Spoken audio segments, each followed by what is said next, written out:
शुक्लाम्बरधरम् विष्णुम् शशिवर्णम् चतुर्भुजम् प्रसन्नवदनम् ध्यायेत् सर्वविघ्नोपशान्तये व्यासम् वसिष्ठनप्तारम् शक्तेः पौत्रमकल्मषम् पराशरात्मजम् वन्दे शुकतातम् तपोनिधिम् व्यासाय विष्णुरूपाय व्यासरूपाय विष्णवे नमो वै ब्रह्मनिधये वासिष्ठाय नमो नमः अविकाराय शुद्धाय नित्याय परमात्मने सदैकरूपरूपाय विष्णवे सर्वजिष्णवे यस्य स्मरणमात्रेण जन्म संसारबन्धनात् विमुच्यते नमस्तस्मै विष्णवे प्रभविष्णवे ॐ नमो विष्णवे प्रभविष्णवे श्रीवैशम्पायन उवाच श्रुत्वा धर्मानशेषेण पावनानि च सर्वशः युधिष्ठिरः शान्तनवम् पुनरेवाभ्यभाषत युधिष्ठिर उवाच किमेकम् दैवतम् लोके किम् वाप्येकम् परायणम् स्तुवन्तः कङ्कमर्चन्तः प्राप्नुयुर्मानवा शुभम् को धर्मः सर्वधर्माणाम् भवतः परमो मतः किम् जपन्मुच्यते जन्तुर्जन्म संसारबन्धनात् श्रीभीष्म उवाच जगत्प्रभुम् देवदेवमनन्तम् पुरुषोत्तमम् स्तुवन्नाम सहस्रेण पुरुषः सततोत्थितः तमेव चार्चयन् नित्यम् भक्त्या पुरुषमव्ययम् ध्यायन् स्तुवन् नमस्यम् च यजमानस्तमेव च अनादिनिधनम् विष्णुम् सर्वलोकमहेश्वरम् लोकाध्यक्षम् स्तुवन् नित्यम् सर्वदुःखातिगो भवेत् ब्रह्मण्यम् सर्वधर्मज्ञम् लोकानाम् कीर्तिवर्धनम् लोकनाथम् महद्भूतम् सर्वभूतभवोद्भवम् एष मे सर्वधर्माणाम् धर्मोऽधिकतमो मतः यद्भक्त्या पुण्डरीकाक्षम् स्तवैरच्चेन्नरः सदा परमम् यो महत्तेजः परमम् यो महत्तपः परमम् यो महद्ब्रह्म परमम् यः परायणम् पवित्राणाम् पवित्रम् यो मङ्गलानाम् च मङ्गलम् दैवतम् देवतानाम् च भूतानाम् यो व्ययः यतः सर्वाणि भूतानि भवन्त्यादियुगागमे यस्मिंश्च प्रलयम् यान्ति पुनरेव युगक्षये तस्य लोकप्रधानस्य जगन्नाथस्य भूपते विष्णोर्नाम सहस्रम् मे शृणु पापभयापहम् यानि नामानि गौणानि विख्यातानि महात्मनः ऋषिभिः परिगीतानि तानि वक्ष्यामि भूतये ऋषिर्नाम्नाम् सहस्रस्य वेदव्यासो महामुनिः छन्दोऽनुष्टुप् तथा देवो भगवान् देवकीसुतः अमृतांशुद्भवो बीजम् शक्तिर्देवकी नन्दनः त्रिसामाहृदयम् तस्य शान्त्यर्थे विनियुज्यते विष्णुम् जिष्णुम् महाविष्णुम् प्रभविष्णुम् महेश्वरम् अनेकरूपदैत्यान्तम् नमामि पुरुषोत्तमम् अस्य श्रीविष्णोर्दिव्यसहस्रनामस्तोत्रमहामन्त्रस्य श्रीवेदव्यासो भगवान् ऋषिः अनुष्टुप्छन्दः श्रीमहाविष्णुः परमात्मा श्रीमन्नारायणो देवता अमृतांशोद्भवो भानुरिति बीजम् देवकी नन्दन श्रेष्ठेति शक्तिः उद्भवः क्षोभणो देव इति परमो मन्त्रः शङ्खबृन्नन्दकी चक्रीति कीलकम् शार्ङ्गधन्वा गदाधर इत्यस्त्रम् रथाङ्गपाणिरक्षोभ्य इति नेत्रम् त्रिसामासामगः सामेति कवचम् आनन्दम् परब्रह्मेति योनिः ऋतुः सुदर्शनकाल इति दिग्बन्धः श्रीविश्वरूप इति ध्यानम् श्रीमहाविष्णुप्रीत्यर्थे सहस्रनाम जपे विनियोगः ध्यानम् क्षीरोदन्वत्प्रदेशे शुचिमणिविलसत्सैकते मौक्तिकानाम् माला क्लुप्तासनस्थ स्फटिकमणिनिभैर्मौक्तिकैर्मण्डिताङ्गः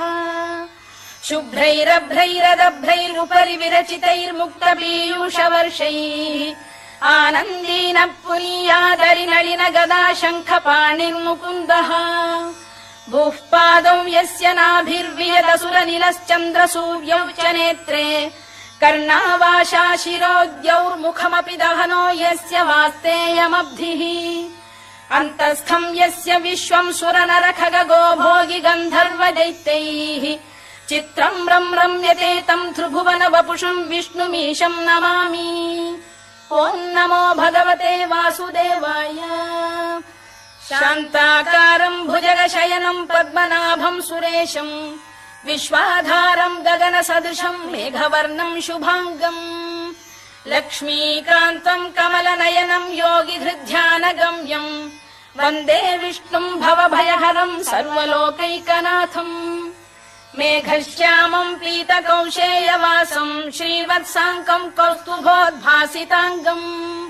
पुण्योपेतम् पुण्डरीकायताक्षम् विष्णुम् वन्दे सर्वलोकैकनाथम्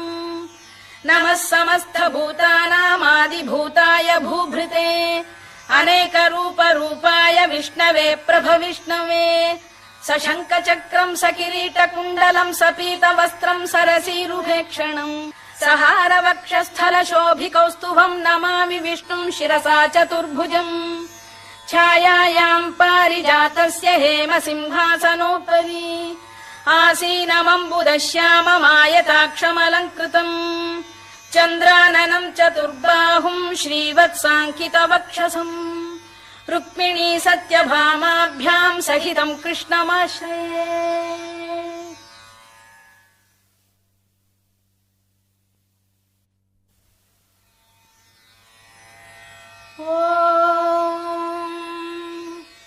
विश्वम् विष्णुर्वषत्कारो भूतभव्य भवत्प्रभुः भूतकृद्भूतभृद्भावो भूतात्मा भूतभावनः भूतात्मा परमात्मा च मुक्तानाम् परमागतिः अव्ययः पुरुषः साक्षी क्षेत्रज्ञोऽक्षर एव च योगो योगविदाम् नेता प्रधानपुरुषेश्वरः नारसिंहवपुः श्रीमान् केशवः पुरुषोत्तमः सर्वः शर्वः शिवस्थाणुर्भूतादिर्निधिरव्ययः सम्भवो भावनो भर्ता प्रभवः प्रभुरीश्वरः स्वयम्भूः शम्भुरादित्यः पुष्कराक्षो महास्वनः अनादिनिधनो धाता विधाता धातुरुत्तमः अप्रमेयो ऋषिकेशः पद्मनाभोऽमरप्रभुः विश्वकर्मा मनुस्पष्टा स्थविष्ठस्थविरो ध्रुवः अग्राह्यः शाश्वतः कृष्णो लोहिताक्षप्रदर्दनः प्रभूतस्त्रिककुब्धाम पवित्रम् मङ्गलम् परम् ईशान प्राणद प्राणो ज्येष्ठः श्रेष्ठः प्रजापतिः हिरण्यगर्भो भूगर्भो माधवो मधुसूदनः ईश्वरो विक्रमी धन्वी मेधावी विक्रमक्रमः अनुत्तमो दुराधर्ष्य कृतज्ञः कृतिरात्मवान् सुरेशः शरणम् शर्म विश्वरेता प्रजाभवः अधः संवत्सरो व्याल प्रत्ययः सर्वदर्शनः अजः सर्वेश्वरः सिद्धः सिद्धिः सर्वादिरच्युतः वृषाकपिरमेयात्मा सर्वयोगविनिसृतः वसुर्वसुमनः सत्यः समात्मा संमितः समः अमोघः पुण्डरीकाक्षो वृषकर्मा वृषाकृतिः रुद्रो बहुशिरा बभ्रुर्विश्वयोनिः शुचिश्रवाः अमृतः शाश्वतस्थाणुर्वरारोहो महातपाः सर्वगः सर्वविद्भानुर्विश्वक्सेनो जनार्दनः वेदो वेदविदव्यङ्गो वेदाङ्गो वेदवित्कविः लोकाध्यक्षः सुराध्यक्षो धर्माध्यक्षः कृताकृतः चतुरात्मा चतुर्व्यूहश्चतुर्दंष्टश्चतुर्भुजः भ्राजिष्णुर्भोजनम् भोक्ता सहिष्णुर्जगदादिजः अनघो विजयो जेता विश्वयोनिः पुनर्वसुः उपेन्द्रो वामनः प्रांशुरमोघः शुचिरूर्जितः अतीन्द्रः सङ्ग्रहः सर्गो धृतात्मा नियमो यमः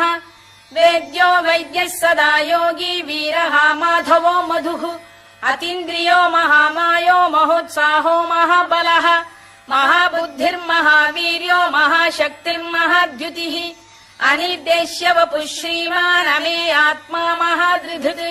महेश्वासो महीभर्ता श्रीनिवासः सताङ्गतिः अनिरुद्धः सुरानन्दो गोविन्दो गोविदाम्पतिः मरीचिर्दमनो हंसः सुपर्णो भुजगोत्तमः हिरण्यनाभः सुतपाः पद्मनाभ प्रजापतिः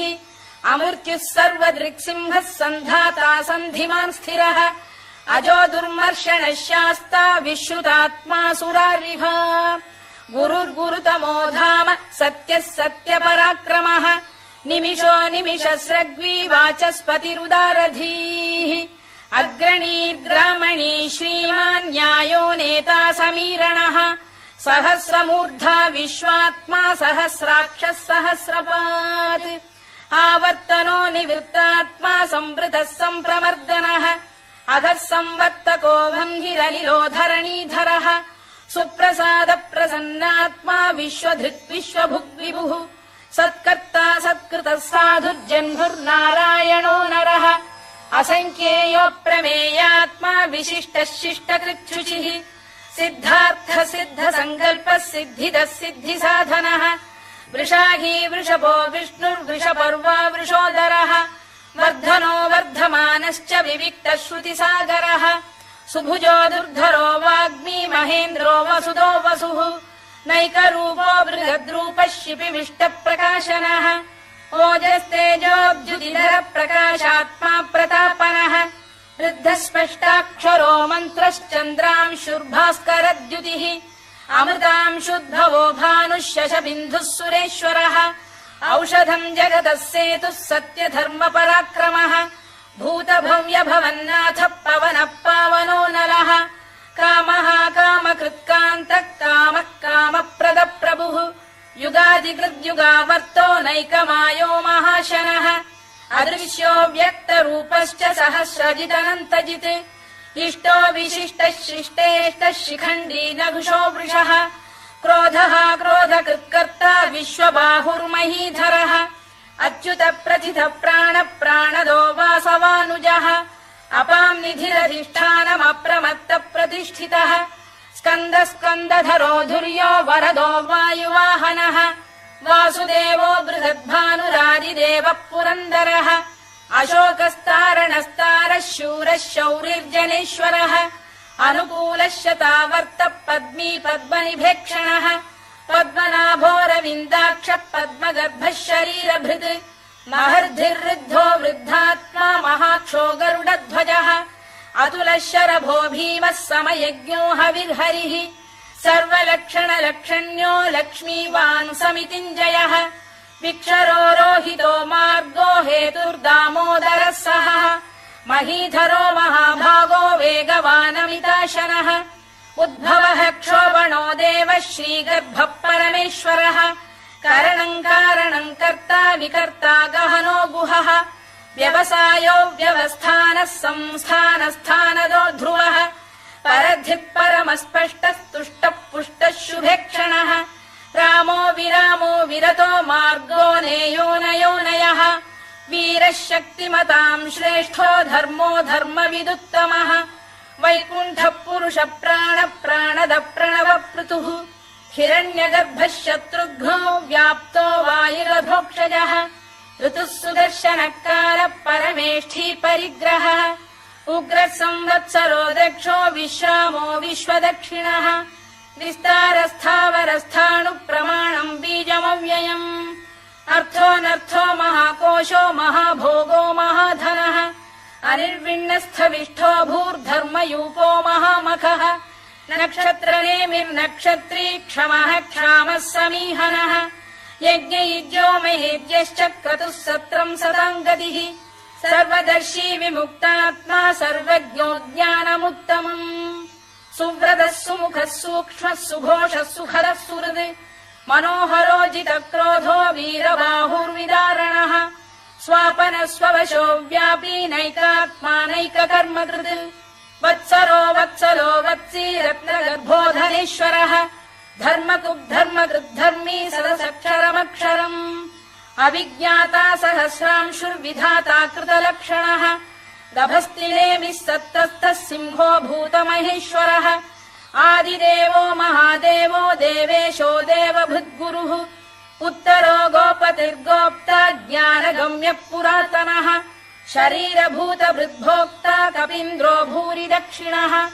सोमपो मृतपः सोमः पुरुजित्पुरुषत्तमः विनयो जयः सत्यसन्धो दाशार्हः सात्वताम् पतिः जीवो विनयिता साक्षी मुकुन्दोमित विक्रमः अम्भोनिधिरनन्तात्मा महोदधिशयोऽन्तकः अजो महार्घः स्वाभाव्यो जिता मित्र प्रमोदनः आनन्दो नन्दनो नन्दः सत्यधर्मा त्रिविक्रमः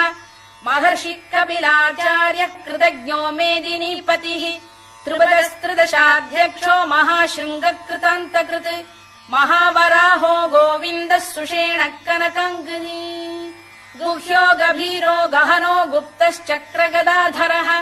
मेधास्वाङ्गो जितकृष्णो दृढः सङ्कर्षणोच्युतः वरुणो वारुणो वृक्षः पुष्कराक्षो महामनाः भगवान् बलहानन्दी वनमाली हलायुधः आदित्यो ज्योतिरादित्यः सहिष्णुर्गतिसत्तमः सुधन्वाखण्ड परशुर्दारुणो द्रविणप्रदः दिवस्पृक् सर्वदृग्व्यासो वाचस्पतिरयो निजः त्रिसामासामगः साम निर्वाणम् भेषजम् भिषज सन्न्यासकृच्छमः शान्तो निष्ठा शान्तिपरायणम् शुभाङ्गः शान्तिदः स्रष्टा कुमुदः कुवलेशयः गोहितो गोपतिर्गोप्ता वृषभाक्षो वृषप्रियः अनिवर्ती निवृत्तात्मा संक्षेप्ता क्षेमकृच्छिवः श्रीवत्सवक्षः श्रीवासः श्रीपतिः श्रीमताम्बरः श्रीरः श्रीशः श्रीनिवासः श्रीनिधिः श्रीविभावनः श्रीधरः श्रीकरः श्रेयः श्रीमान् लोकत्रयाश्रयः स्वक्षः स्वङ्गः शतानन्दो नन्दिर्ज्योतिर्गणेश्वरः विजितात्मा विधेयात्मा सत्कीर्तिश्छिन्न संशयः उदीर्णः सर्वतश्चक्षुरनीशः शाश्वतः स्थिरः भूषयो भूषणो भूतिर्विशोकः शोकनाशनः अर्चिष्मानर्चितः कुम्भो विशुद्धात्मा विशोधनः अनिरुद्धो प्रतिरथ प्रद्युम्नोमित विक्रमः कालनेमिनिः वीरः शौरिः शूरजनेश्वरः त्रिलोकात्मा त्रिलोकेशः केशवः केशिहा हरिः कामदेवः कामपालः कामी कान्तकृतागमः अनिर्देश्य वपुर्विष्णुर्वीरोऽनन्तो धनञ्जयः ब्रह्मण्यो ब्रह्मकृद्ब्रह्मा ब्रह्म ब्रह्मविवर्धनः ब्रह्मविब्राह्मणो ब्रह्मी ब्रह्मज्ञो ब्राह्मणप्रियः महाक्रमो महाकर्मा महातेजा महोरगः महाक्रतुर्महायज्वा महायज्ञो महाहविः स्तव्यस्तव प्रियस्तोत्रम् स्तुतिस्तोतारणप्रियः पूर्णः पूरयिता पुण्यः पुण्यकीर्तिरनामयः मनोजवस्तीर्थकरो वसुरेता वसुप्रदः वसुप्रदो वासुदेवो वसुर्वसुमनाहविः सद्गतिः सत्कृतिः सत्ता सद्भूतिः सत्परायणः शूरसेनो यदुश्रेष्ठः सन्निवासः सुयामुनः भूतावासो वासुदेवः सर्वासु निलयो नलः दर्पः दर्पदो दृप्तो दुर्धरोऽथा पराजितः विश्वमूर्तिर्महामूर्तिर्दीप्तमूर्तिरमूर्तिमान् अनेकमूर्तिरव्यक्तः शतमूर्तिः शताननः एकोनैकः स वक्र किम् यत्तत्पदमनुत्तमम् लोकबन्धुर्लोकनाथो माधवो भक्तवत्सलः सुवर्णवर्णो हेमाङ्गो वराङ्गश्चन्दनाङ्गदी वीरः विषमः शून्यो घृता क्षीरचरश्चलः अमानी मानदो मान्यो लोकस्वामी त्रिलोकधृत् सुमेधा मेधजो धन्यः सत्यमेधाधराधरः तेजो वृषोद्युतिधरः सर्वशस्त्रभृताम्बरः प्रग्रहो निग्रहो व्यग्रो नैकशृङ्गो गदाग्रजः चतुर्मूर्तिश्चतुर्बाहुश्चतुर्व्यूहश्चतुर्गतिः चतुरात्मा चतुर्भावश्चतुर्वेदविदेकपात् समावर्तो निवृत्तात्मा दुर्जयो दुरधिक्रमः दुर्लभो दुर्गमो दुर्गो दुरावासो दुरारिः शुभाङ्गो लोकसारङ्गः सुतन्तुस्तन्तु वर्धनः इन्द्रकर्मा महाकर्मा कृतकर्मा कृतागमः उद्भवः सुन्दरः सुन्दो रत्ननाभः सुलोचनः अर्को वाजसनः शृङ्गी जयन्तः सर्वविजयी सुवर्णबिन्दुरक्षोभ्यः सर्ववागीश्वरेश्वरः महाह्रदो महागर्तो महाभूतो महानिधिः कुमुद कुन्दर कुन्द पर्जन्यः पावनो निलः अमृताशोऽमृतवपुः सर्वज्ञः सर्वतोमुखः सुलभः सुव्रतः सिद्धः शत्रुजिच्छत्रुतापनः न्यग्रोधोदुम्बरोश्चतश्चाणूरान्ध्रैषूदनः सहस्रार्चिः सप्तजिह्वः सप्तैधा सप्तवाहनः अमूर्तिरनघोचिन्त्यो भयगृद्भयनाशनः अणुबृहत्कृशस्थूलो गुणभिर्निर्गुणो महान् अधृतस्वधृतस्वास्य प्राग्वंशो वंशवर्धनः भारभृत्कथितो योगी योगीशः सर्वकामदः आश्रमश्रमणः क्षामः सुपर्णो वायुवाहनः धनुर्धरो धनुर्वेदो दण्डो दमयिता दमः अपराजितः सर्वसहो नियन्ता नियमो यमः सत्त्ववान् सात्विकः सत्यः सत्यधर्मपरायणः अभिप्रायप्रियार्होः प्रियकृत्प्रीतिवर्धनः विहाय सगतिर्ज्योतिः सुरुचिर्कुतभुक् विभुः रविर्विरोचनः सूर्यः सवितारविलोचनः अनन्तो हुतभुग्भोक्ता सुखदो नैकजोऽग्रजः अनिर्विण्णः सदामर्षी लोकाधिष्ठानमद्भुतः सनात्सनातनतमः कपिलः कपिरव्ययः स्वस्तिदः स्वस्तिकृत् स्वस्ति स्वस्ति भुक् स्वस्ति दक्षिणः अरौद्रः कुण्डली चक्री विक्रम्यूर्जितशासनः शब्दातिकः शब्दसः शिशिरः शर्वरीकरः अक्रूरपेशलो दक्षो दक्षिणः क्षमिणाम् वरः विद्वत्तमो वीतभयः पुण्यश्रवणकीर्तनः उत्तारणो दुष्कृतिः पुण्यो दुःस्वप्ननाशनः वीरः रक्षणः सन्तो जीवनः पर्यवस्थितः अनन्तरूपोऽनन्तः श्रीर्जितमन्युर्भयापहः चतुरश्रो गभीरात्मा विदिशो व्यादिशो दिशः अनाधिर्भूर्भुवो लक्ष्मी सुवीरो रुचिराङ्गदः जननो जनजन्मादिर्भीमो भीमपराक्रमः आधारनिलयो धाता पुष्पहास प्रजागरः ऊर्ध्वगः सत्पथाचार प्राणद प्रणवप्रणः प्रमाणम् प्राणनिलय प्राणभृत्प्राणजीवनः तत्त्वम् तत्त्वविदेकात्मा जन्म मृत्युजरातिगः भूर्भुवः स्वस्तरुस्तारः सविता प्रपितामहः यज्ञो यज्ञपतिर्यज्वा यज्ञाङ्गो यज्ञवाहनः यज्ञभृद्यज्ञकृद्यज्ञी यज्ञभुग्यज्ञसाधनः यज्ञान्तकृद्यज्ञगुह्यमन्नमन्नाद एव च आत्मयोनिः स्वयम् जातो वैखानः सामगायनः देवकीनन्दनः स्रष्टा क्षितीशः पापनाशनः शङ्खबृन्नन्दकी चक्री शार्ङ्गधन्वा गदाधरः तथाङ्गपाणिरक्षोभ्यः सर्वप्रहरणायुधः सर्वप्रहरणायुधवोन्नम इति वनमाली गरीशाङ्गी शङ्खी चक्री च नन्दकी श्रीमान्नारायणो विष्णुर्वासुदेवोऽभिरक्षतु वनमाली गरीशाङ्गी शङ्खी चक्री च नन्दकी श्रीमान्नारायणो विष्णुर्वासुदेवोऽभिरक्षतु वनमाली गरीशाङ्गी शङ्खी चक्री च नन्दकी श्रीमान्नारायणो विष्णुर्वासुदेवोऽभिरक्षतु इतीदम् कीर्तनीयस्य केशवस्य महात्मनः नाम्नाम् सहस्रम् दिव्यानामशेषेण प्रकीर्तितम् य इदम् शृणुयान् नित्यम् यश्चापि परिकीर्तयेत् नाशुभम् प्राप्नुयात् किञ्चित् सोमुत्रेह च मानवः वेदान्तको ब्राह्मणः स्यात् क्षत्रियो विजयी भवेत् वैश्यो धनसमृद्धः स्यात् क्षूद्रः सुखमवाप्नुयात् धर्मार्थी प्राप्नुयात् धर्ममर्थार्थी चार्थमाप्नुयात्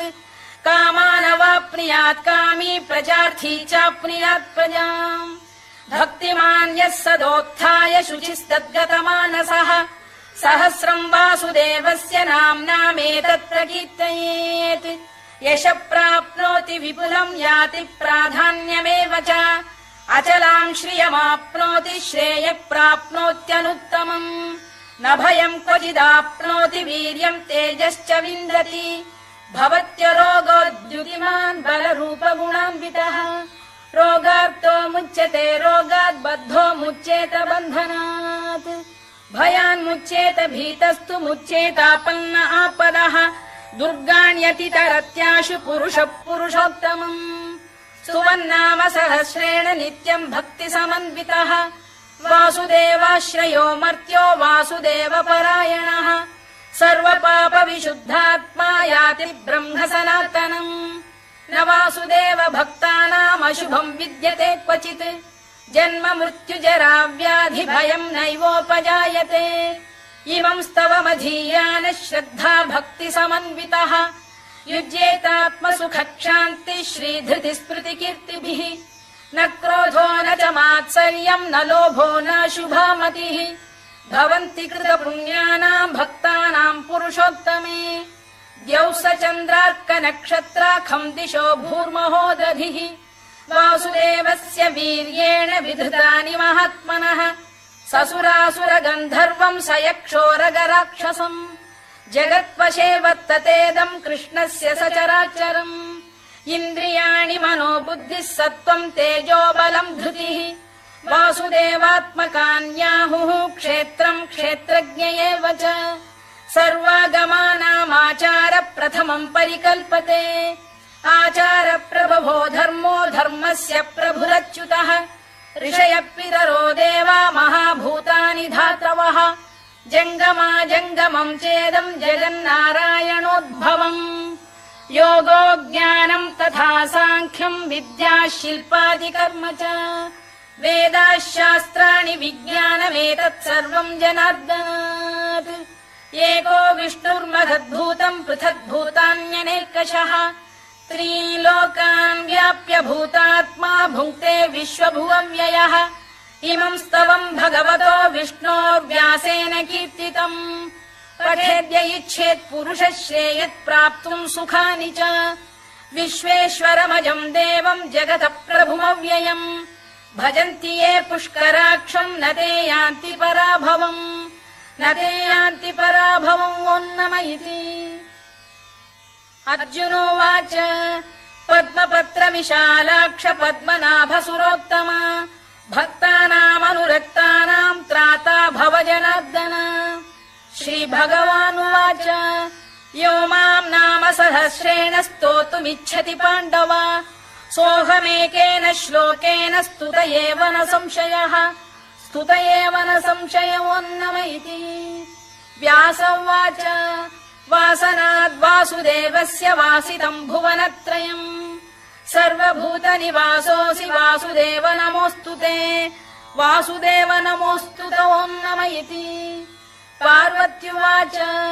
केनोपायेन लघुना विष्णोर्नाम सहस्रकम्